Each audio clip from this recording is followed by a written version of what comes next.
LFM helps pastors, leaders, and churches reconnect with their truest calling through spiritual mentoring, coaching, and consulting.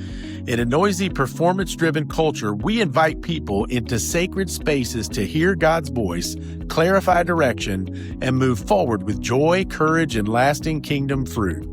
Through our Live Called journey, we walk alongside leaders as trusted guides, helping them live and lead as God intended. One way we do that is by training ministry leaders in whole life mentoring and exposing them to soul care practices. This summer and fall, through our Genie's Vision and Mentoring American Pastors initiatives, we'll be investing in both evangelists and pastors. Pray with us as we prepare for these gatherings that God will minister deeply to those involved and enable them to begin soul care groups for other leaders. As part of our living lives of calling, Jesus sends us out into the world like sheep among wolves. But sometimes the church takes more the posture of a ram than a sheep. David Henderson recently preached in West Lafayette, Indiana, about this reality from Matthew 10:16. As Jesus prepares his followers to impact the world with the gospel, David was mentored by Leighton and was a close friend of LFM's former board chair, Lon Allison. So let's listen as he shares with us this message today on Sunday Extra. Mark Twain famously said, "It ain't the parts of the Bible I can't understand that bother me. It's the part of the Bible I do understand." There are some passages like the one we looked at last week that are hard to understand. They're difficult because we don't understand what they're saying. Well, the passage that we are looking at today is difficult because we do understand it. The meaning is pretty plain and the implication is pretty uncomfortable. This morning, we're wrapping up a series on how Jesus calls his followers to live in the long in-between time between his first coming and his second coming. We've already explored 4 parables that Jesus used to teach about how to live during this waiting period. And this morning, we are looking at one more passage on the same theme. But while the other 4 were presented in the form of a parable, this one comes to us more in the form of a proverb. So here's the passage. Matthew chapter 10, verse 16, Jesus begins by saying, "I am sending you out." Now I need to pause here just to give us some context, which I think is pretty important. This passage comes at an odd time in Jesus' ministry, at least odd to his disciples. One day, partway into his brief time with them, he paused his ministry of teaching and healing, and he gathered his disciples together, and he said, "Okay, now I'm going to send you all out with my message of good news that the kingdom has come, and with my power that puts the presence of the kingdom on display, and I'm going to let you represent me in places I've never been to people I've never seen." So he sends out the 12. But before he does that, he gives them a new title. Up to this point, he's called them his disciples. Disciple means a learner, a student, a follower. The 12 will always be disciples, but he now gives them a second title, and that is apostle. Now, just like the title steward, which we've gotten to know a bit over the past several weeks, the title apostle, though it is unfamiliar to us as a job title, was a very familiar job title to the people of the ancient Near East. An apostle is a representative. So in both cases, a steward and an apostle are people who serve and answer to a person in a position of power and authority over them. But where a steward is a manager and an investor who stays at home and serves while the master goes away, an apostle is a representative and an envoy who goes away and represents the master back home. So Jesus sends out the 12 to represent him as his apostles, speaking and serving in his name. And that mission is described in Matthew chapter 10 and in Luke chapter 9. Great. You can imagine the disciples saying, "Okay, that's done. Now let's get back to hanging out with Jesus." But then, once again, as the time draws near to the end of his ministry, he organizes a second mission. And this time he sends out 72 of his followers, giving them essentially the same commission as he did the first time. And we see this second mission described in Luke chapter 10. It turns out, as became obvious to the disciples only after Jesus died and rose from the dead and ascended to heaven, that these were not just random, isolated projects. These were dress rehearsals for the mission that he was about to give to every single one of his followers throughout the world, throughout all ages, until his return. And we find a version of this Great Commission at the end of all four of the Gospels. The most familiar of them we find, of course, at the end of Matthew in chapter 28, where Jesus, the risen King, commissions not just the 12, not just the 72, but the entire church.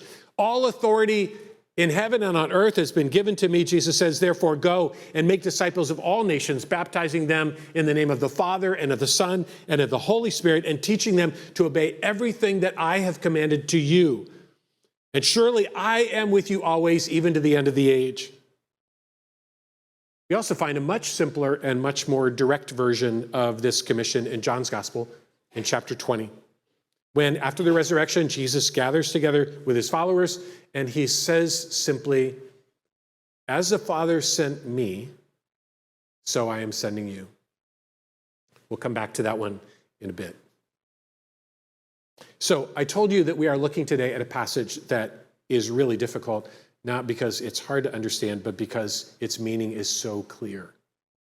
And you might think that the difficult words that I had in mind are those that we just read, those first 5 words in Matthew chapter 10, verse 16. I am sending you out. And those are difficult words, incredibly difficult words. I mean, they ripple with implication. Our lives are not our own. Jesus has all authority. He is the King, and we are here on earth to fulfill his purposes. We have been sent out. Every disciple, every follower is also an apostle, a sent one.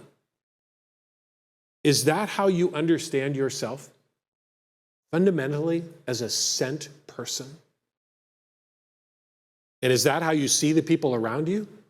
As people to whom you have been sent?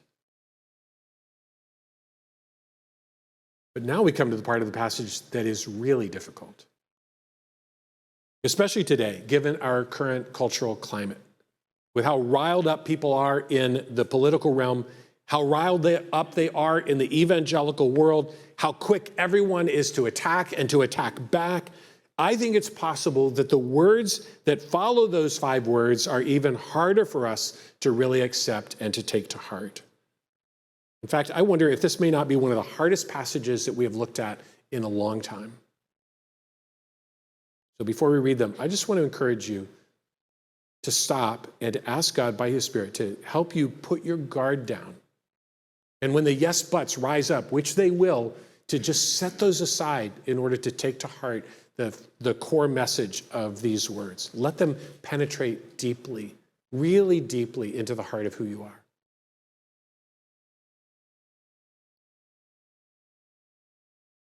Because these words tell us that, important as our words are, who we are, and how we relate is a crucial part of our message.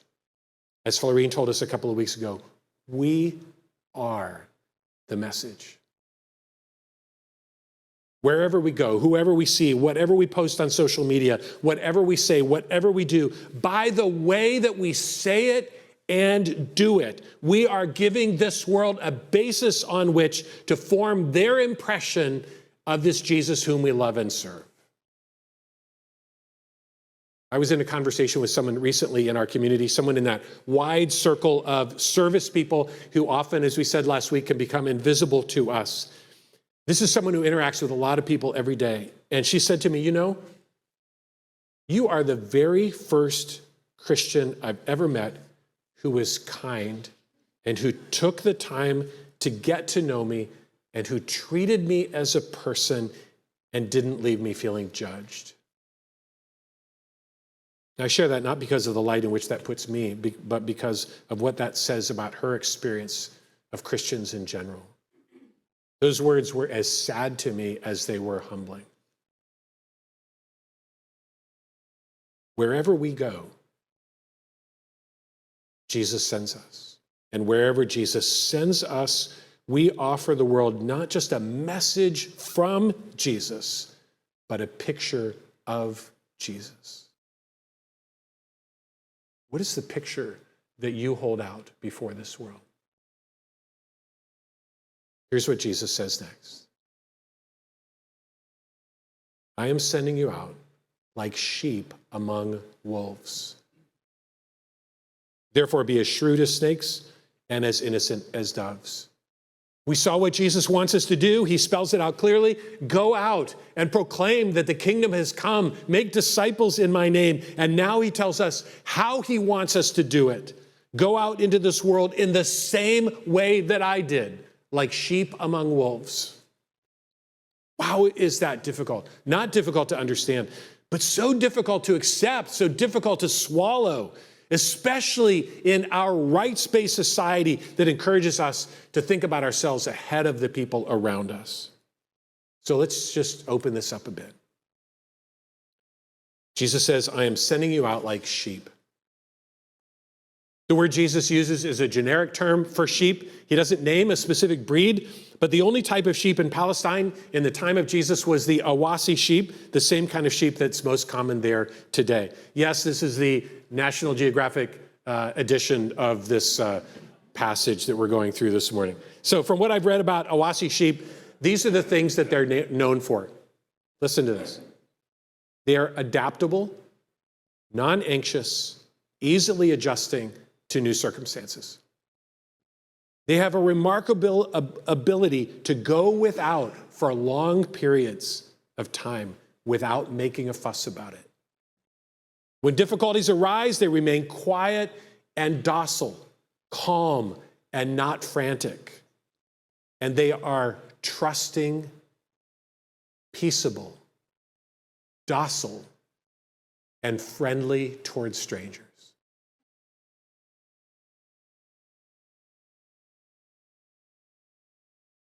Jesus says that's how we should be known. Is it? Does that sound like the church in the United States today? Jesus goes on. He says, I'm sending you out like sheep among wolves. Our English translations are more vague than the Greek is, which conveys much more clearly Jesus' design and his intentions. Jesus isn't saying, so look, as it happens, you're going to be occupying the same space as wolves. It actually says, I am sending you out straight into the middle of wolves, right in among them. The clear implication, I'm sending you there. I want you to go right in there among them, and I want you to stay right in there among them, but I don't want you to become one of them. I'm sending you out like sheep among wolves. As in the time of Jesus, there's still only one type of wolf in the region. Arabian gray wolves have not really been studied that closely, so there's not a lot that we know about them. About all we do know, other than that they are a bit smaller than the wolves we have in North America, and they often remain alone, and that they are active at night. The main thing we do know about them is how they hunt, because that's pretty much all they do. Arabian wolves are constantly on the hunt. If they are awake, they are hunting. They are opportunistic, targeting the young and the weak, isolating them from the herd. They often hunt in packs, surrounding their prey and cutting off their escape. They are relentless, using their stamina to wear their victims down, patiently tracking them over long distances to exhaust them, nipping at them all along the way. And then, at a moment of vulnerability, they use their speed to attack, their incredible jaw strength to lay hold of their victim, and their razor-sharp teeth to do the rest. Which brings us to the obvious point of contrast that Jesus is intending to make when he talks about sheep among wolves. Wolves are predators, and sheep are prey. As you probably know, a simple way to identify which animal falls into which category is just to notice how their eyes are arranged. Predators like wolves have their eyes on the front of their heads, allowing them to focus their eyes together on their victims. And prey like sheep have their eyes on the side of their heads, which allows them to be on the lookout for their enemies in every direction at the same time. curious to think about what that says about human beings. But Jesus anticipates that thought. To his followers, he says, I send you out not as predators, but as prey among predators, as sheep among wolves.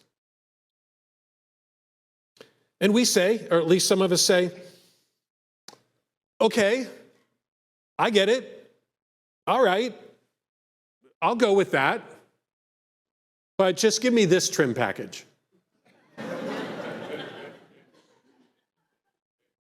This is an Awasi ram. Interestingly, the ancient Greek word for a ram, krios, was the same word that was used by the ancient Greeks for a battering ram, just as we use the same word in English. You want to know how rams defend themselves?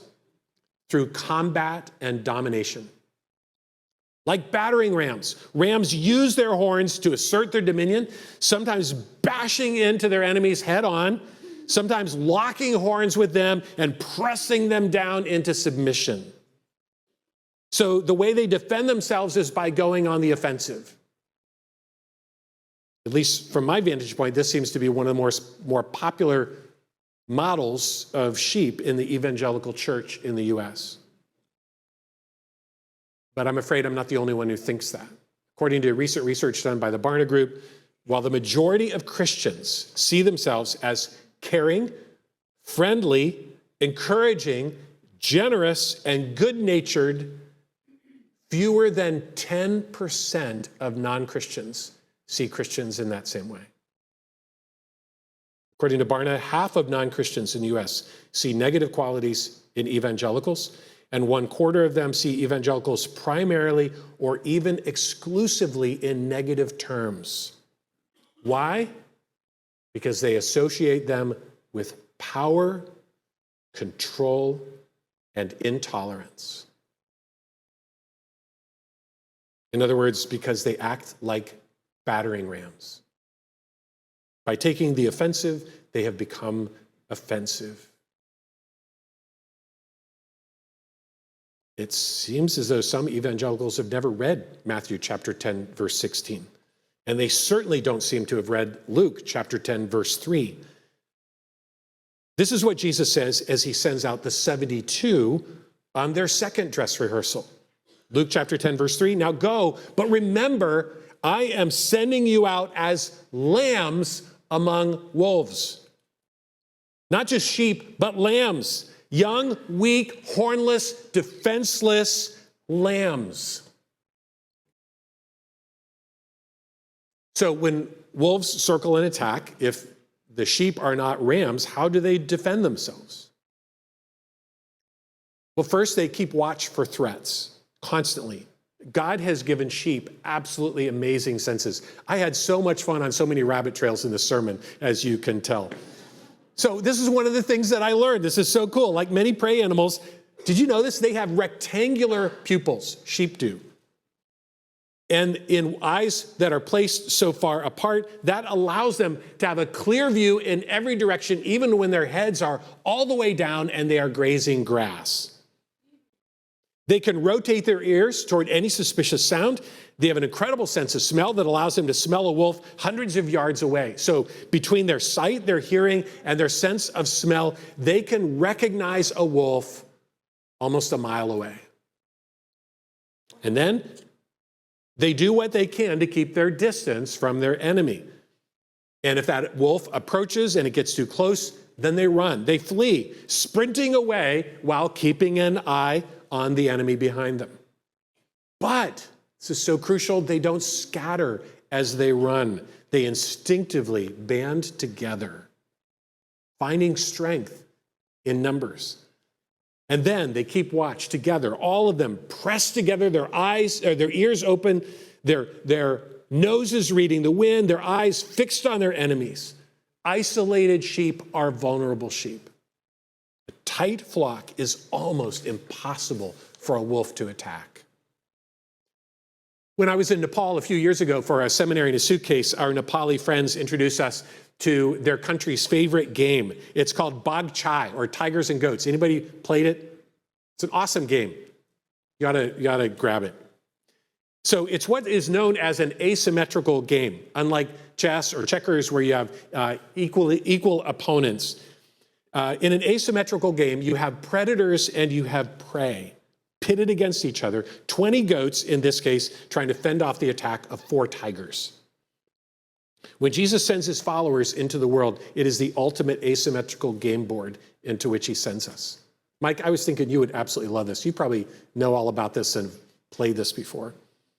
So how could sheep possibly survive among wolves? Well, it turns out the primary winning strategy for the prey in an asymmetrical game is to band together, which takes away all the possible ambushing moves of the predators.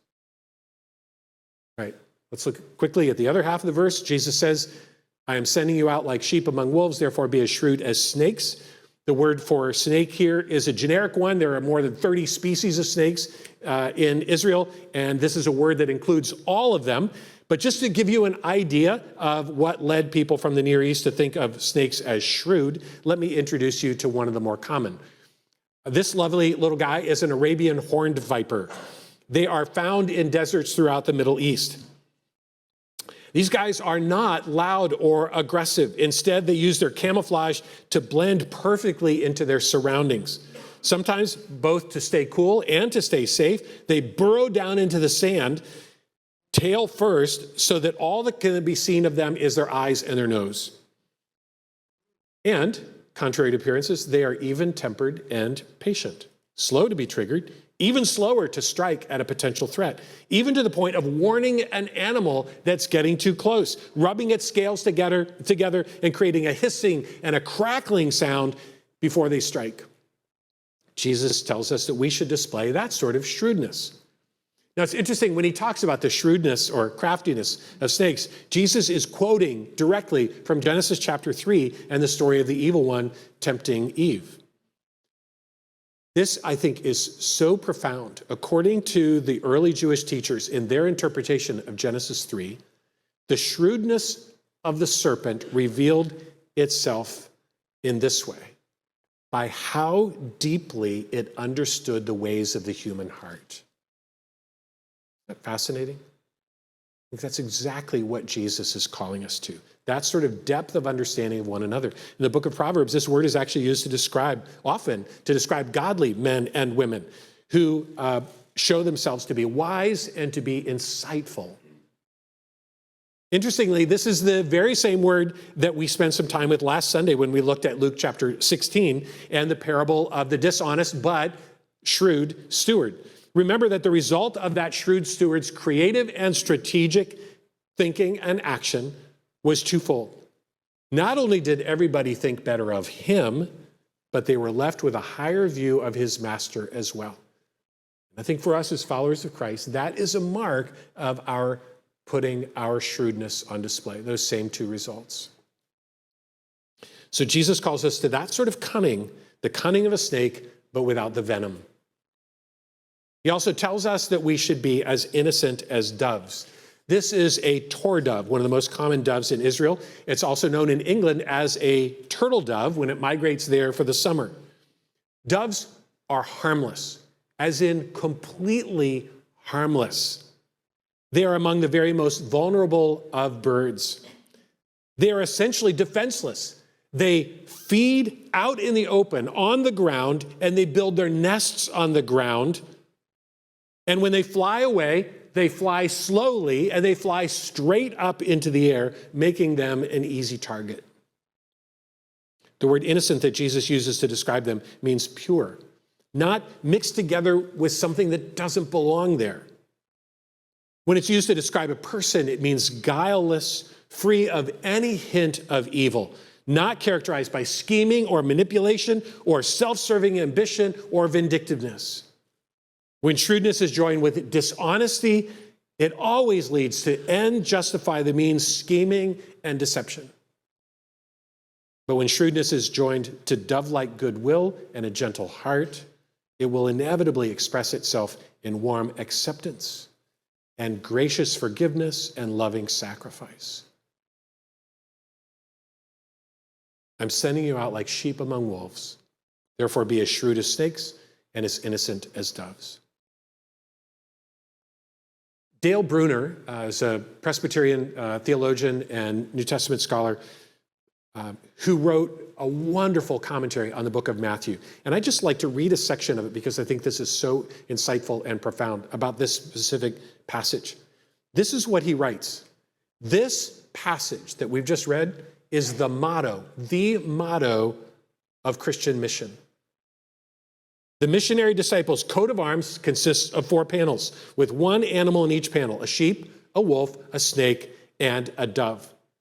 I thought that was a really thought-provoking idea, so I used AI to create one for us to look at.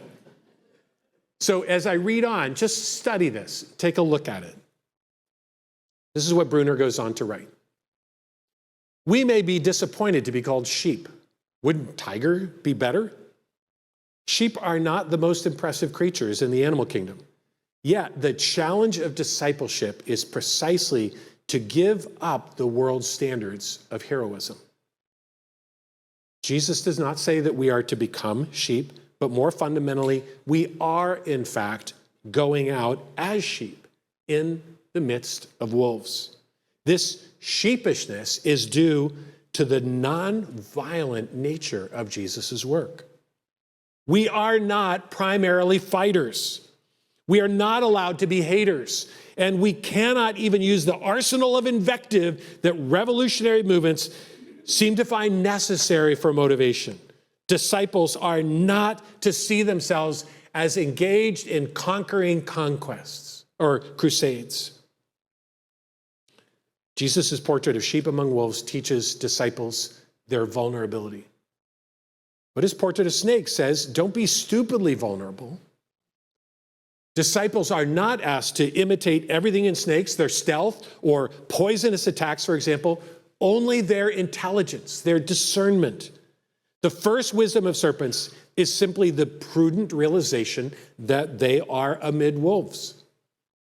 But lest the snake imagery encourage a Christian guile or a too prudent cleverness, Jesus paints in doves to complete his mural. Doves are in the world of birds what sheep are in the world of beasts: peaceful, harmless, and nonviolent. Here's how he concludes. The animals on the seals of great states are almost invariably impressive creatures: lions, eagles, bears, and other fearful-looking beasts. The main animals on the seal of Christian mission are quite different: sheep and doves. Now, obviously, there are still long and important conversations that need to happen, informed by other portions of Scripture, related to responding to things like war and injustice and abuse.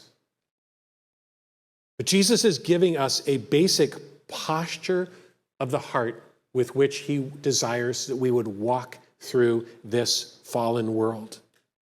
One that stands in fundamental opposition to the way that he lived his life. So let me take this one step further. Or rather, let's let Jesus take this one step further. 8 verses later, in Matthew chapter 10, verses 24 and 25, still addressing the disciples as he's about to send them out for the first time as sheep among wolves, Jesus explicitly connects their mission with his own. It's crucial that we understand that. He says, the student is not above the teacher, nor a servant above his master. It is enough for students to be like their teachers and for servants to be like their masters. When Jesus sends out the church as sheep among wolves, he is calling them to walk in his own footsteps, in just the same way that he, the Lamb of God, came into this world, not in a show of strength and power, but in weakness and vulnerability, not taking up arms in hate, but laying down his life in love. It certainly cannot be a coincidence that when Jesus thought of this proverb, and he came to picking the 2 main characters in it, that sheep and doves just happened to be the 2 most common animals that were offered up for sacrifice in the Old Testament. Jesus is saying, I am sending you out like sheep among wolves, just like me. Therefore, be as shrewd as snakes and as innocent as doves, just as I was. Think of the many passages in Scripture that call us to pattern our lives after the life and example of Jesus. We are called to be humble, just as he was. Matthew 11, I am gentle and humble in heart, Jesus says, Ephesians 4, so be completely humble and gentle, same two words. We're called to live lives of self-sacrifice, just as he did. Matthew 16, Jesus begins to explain to his disciples that he must be killed, and immediately after that, he says to his disciples, and whoever wants to be my disciple must deny himself, herself, and take up their cross and follow me.